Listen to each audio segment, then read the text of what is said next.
The world is full of places that we still know very little about, some that offer an insight into a past, sometimes brutal way of life, and others that are natural phenomena that look like they are straight out of a CGI movie. So from a magnificent fly geyser to the mysterious origin and abandonment of the lost city of Cahokia, here we'll take a look at 5 mysterious and wonderful places on Earth. As always, enjoy and take a moment to appreciate the wonders of our planet. The Floating Eye Island. In 2016, producer and director Sergio Nuspilla and his team were searching for a location to film a documentary. As they scanned Google Maps, their attention was grabbed by a strange circular formation situated in the Paraná Delta marshes in northeast Argentina. The circle of land is 118 meters in diameter, surrounded by a thin water channel. The 2 circles formed by the water and the land are so perfect that it's hard to believe that the island is a natural phenomenon. What's even stranger is when Sergio studied the island in more detail by using the time control function on Google Earth. He discovered that the inner land disk appears to be moving and turning on its own axis. Intrigued by what he found, Sergio decided to go directly to the area to observe this strange phenomena with his own eyes and to try and find a rational explanation.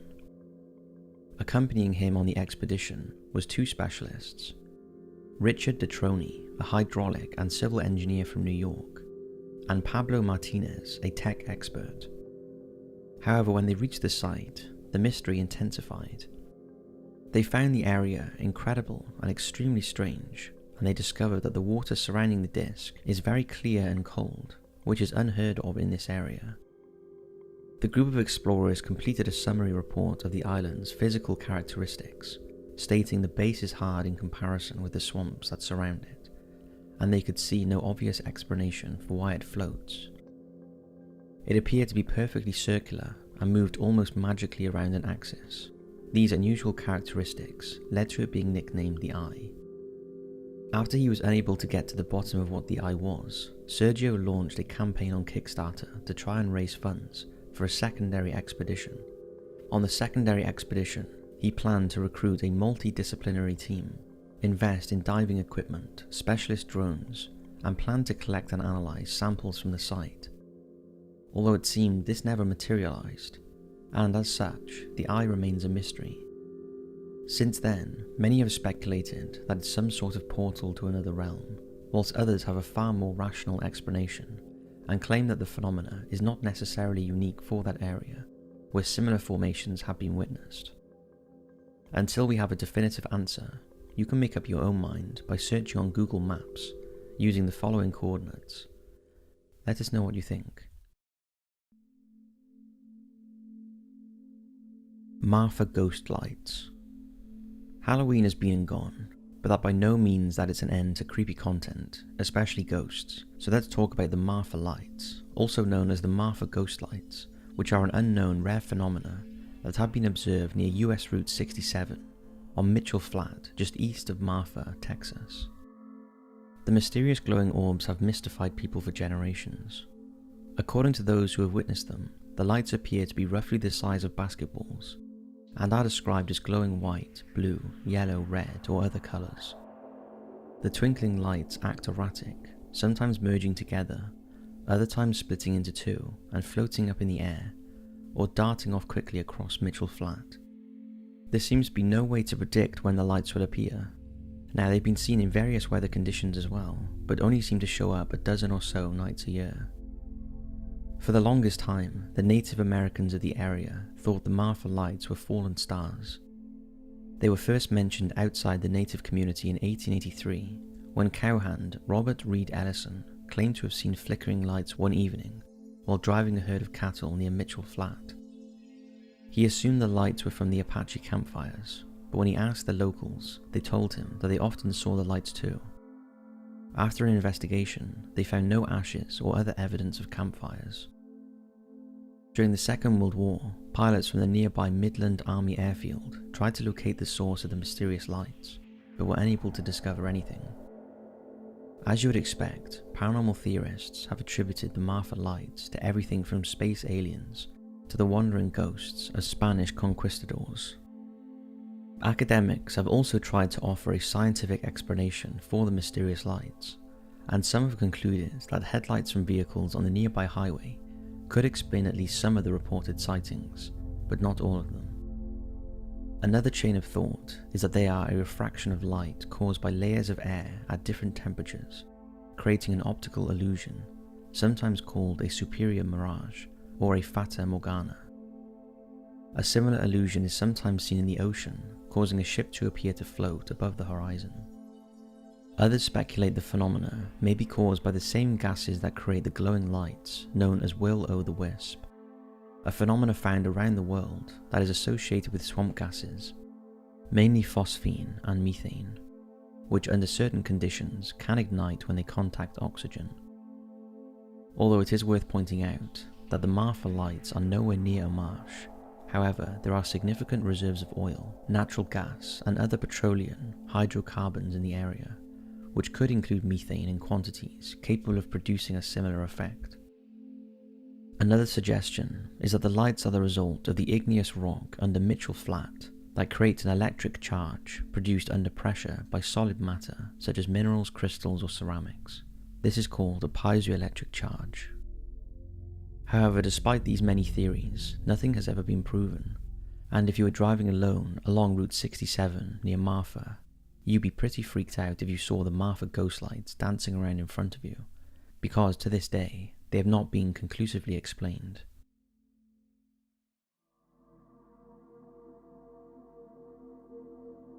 Mount Roraima. Now this is an interesting one. Mount Roraima is a plateaued mountain about 1,300 feet high, located at the point that Brazil, Venezuela and Guyana converge, and is the highest of the Pacaraima chain of tabletop mountains in South America. Long before the arrival of European explorers and gold hunters, the mountain held a special significance to the indigenous people of the region, and it's central to many of their myths and legends. They viewed the mountain as the tree that bore all the fruits and crops of the world, until it was cruelly hacked down by one of their ancestors, unleashing a terrible flood. According to the myth, Mount Roraima is the remaining trunk left after the flood.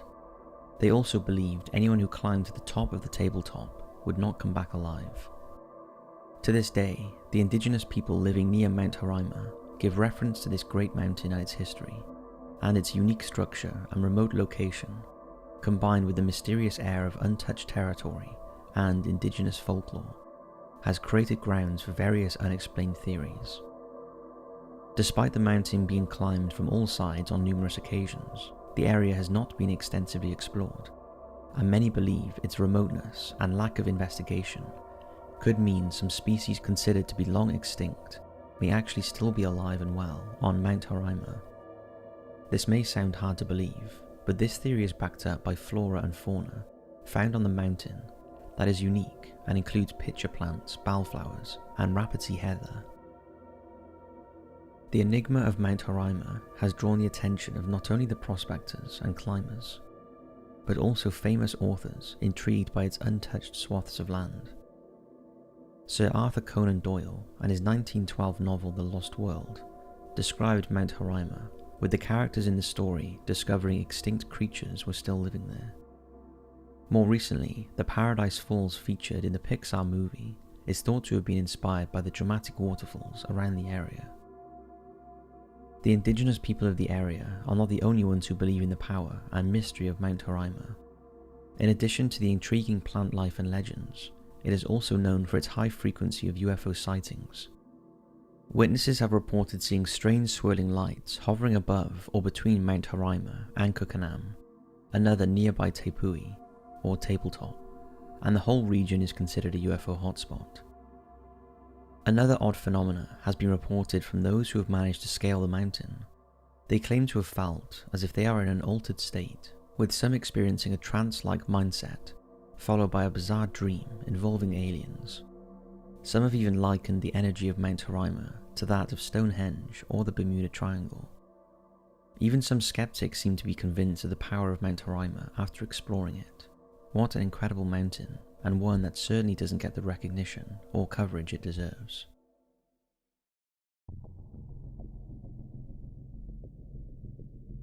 Nevada's magnificent Fly Geyser. Not such a mystery, this one, but rather an accidental man-made geological wonder. This alien-looking formation, known as Fly Geyser, is located near the edge of Fly Reservoir on the Wallapai Geothermal Flats, just north of Gerlach in Nevada, USA. It's not the first geyser to form in the area, but it is the most extraordinary. The first geyser at the site was formed in 1916 when a well was drilled seeking irrigation water. However, when the geothermal water was found to be close to boiling point, the well was abandoned. However, the opening formed a 10 to 12 foot or 3 to 3.7 meter calcium carbonate cone that jetted above the landscape. The geyser remained there until 1964, when a geothermal energy company drilled a second well near the site of the first one. However, on this occasion, the water was not hot enough for energy purposes, so they capped the well and left it. However, the seal failed, and the discharge released sufficient pressure to cause the original geyser to dry up, and another cone to develop at the second site. The dissolved minerals in the escaping water accumulated around the new geyser, creating the cones and travertine pools that can be seen today. The geyser now has various conic openings sitting at a mound that is 25 to 30 feet or 7.6 to 9.1 meters tall. The temperature and chemical composition of the mineral-laden water spewing from the cone is unique, and the water can exceed 200 degrees Fahrenheit or 93 degrees Celsius. It contains an extremely high volume of silica, and the silica combined with the heat has caused quartz to form inside the geyser.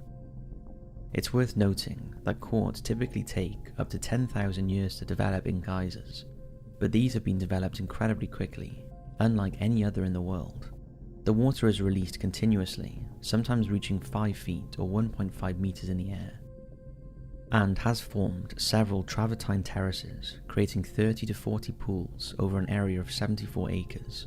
The water produced by the geyser contains thermophilic algae, which flourish in moist, hot environments, and is responsible for colouring the rocks with brilliant hues of green and red.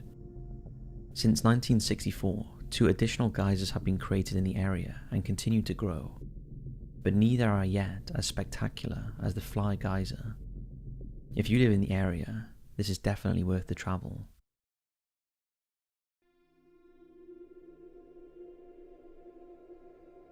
The Lost City of Cahokia. The Cahokia Mounds are all that is left of a pre-Columbian Native American city, which existed between 1050 and 1350 CE. The historic site lies in southwestern Illinois between East St. Louis and Collinsville and covers 2,200 acres containing about 80 mounds.